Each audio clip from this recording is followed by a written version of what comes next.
ये नीपा को 2 मिनट में निपटा देते हैं। ये चमगादड़ बैट से आता है, 3 तरीके से आपको पकड़ सकता है। एक है सीधा बैट से, उनकी थूक या पिसाब मतलब या नीरा पीते हो, ताड़ी पीते हो तो उबाल के पी लो, मजा किरकिरा हो जाएगा, लेकिन क्या करेंगे। आधे कच्चे फल मत खाओ जो रास्ते पे गिरे हैं, धो के खाओ। दूसरा तरीका है, ये बैट्स चमगादड़ किसी इंटरमीडिएट को होस्ट को पकड़ेंगे, जैसा कि मलेशिया में सुअरों को पकड़ा था, ऑस्ट्रेलिया में घोड़ों का। इंडिया में ऐसा कोई दिखाई नहीं दे रहा है, फिर भी अगर आप नॉनवेज खाते हो तो अच्छी तरह से पका के खा लो।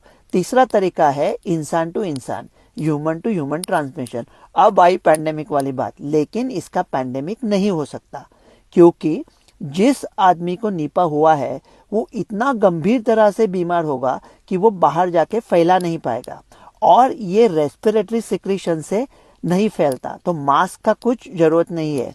ये फैलता है बॉडी फ्लूइड से, जैसे कि थूक, पेशाब या खून। अभी बोलो जय और वीरू एक दूसरे के गहरे दोस्त है, फिर भी वीरू जय के पेशाब को या थूक को क्यों हाथ लगाएगा। तो इसका खतरा सिर्फ है नीपा के पेशेंट की जो देखभाल करते हैं वो डॉक्टर्स और नर्सेस को, ज्यादातर नर्सेस को। तो फिर क्वारंटाइन का क्या फायदा है। कोई इंसान अगर नीपा के पेशेंट के संपर्क में आता है तो उसको क्वारंटाइन करके क्या फायदा है। और संसर्ग होने के बाद लक्षण आने को कभी कभी 8-9 दिन लगते हैं, कभी कभी 3 महीना, कभी कभी 2 साल। तो कब तक क्वारंटाइन करोगे। तो इसका लक्षण क्या है, तो बहुत बुखार आता है और सर दर्द होता है, और अगर हो गया तो बचने का चांस बहुत कम है, 80% से भी ज्यादा मौत का खतरा है। तो फिर टेस्टिंग कैसे होता है। ये जो वायरस का टेस्टिंग होता है ये इंडिया के शायद 4 या 5 लैब में होता होगा, और जो एंटीबॉडी का टेस्टिंग है वो भी बहुत कम जगहों पे होता है। तो ऐसे अगर खबरें आने लगी ना, जैसे किसी छोटे से शहर में चुन्नू मुन्नू लैब में ये आ गया, तो समझ लो कि फेक रहे। तो क्या इसका वैक्सीन बन सकता है। अरे वैक्सीन तो हम किसका भी बना सकते हैं, लेकिन फायदा क्या है यार। लाखों वायरस है, क्या करोड़ों वैक्सीन लोगे। छोड़ दो, धोखा बहुत कम लोगों को है।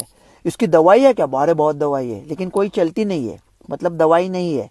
मोनोक्लोनल एंटीबॉडी किसी भी वायरस का अमेरिका 6 हफ्ते में बना सकता है, लेकिन वो बहुत महंगा होता है। जो चांद के पिछवाड़े पे गया भारत, वो देश जुगाड़ निकाल के ऐसी तरकीब निकाले कि मोनोक्लोनल एंटीबॉडी सस्ते में कैसे बनाते हैं, तो पूरे विश्व का दुआ लेके जाएगा और लीडरशिप करेगा। उम्मीद करते हैं वही करेगा। तो अभी ये जो नेशन कह रहे हैं कि ये बॉर्डर लगेगा, कोविड जैसा चेकिंग होगा, अरे छोड़ दो। दीवार जो हम दोनों में है आज गिरा दो, कहीं जाना है घुमाओ, या नीपा बीपा छोड़ दो यार। रवि गोड से।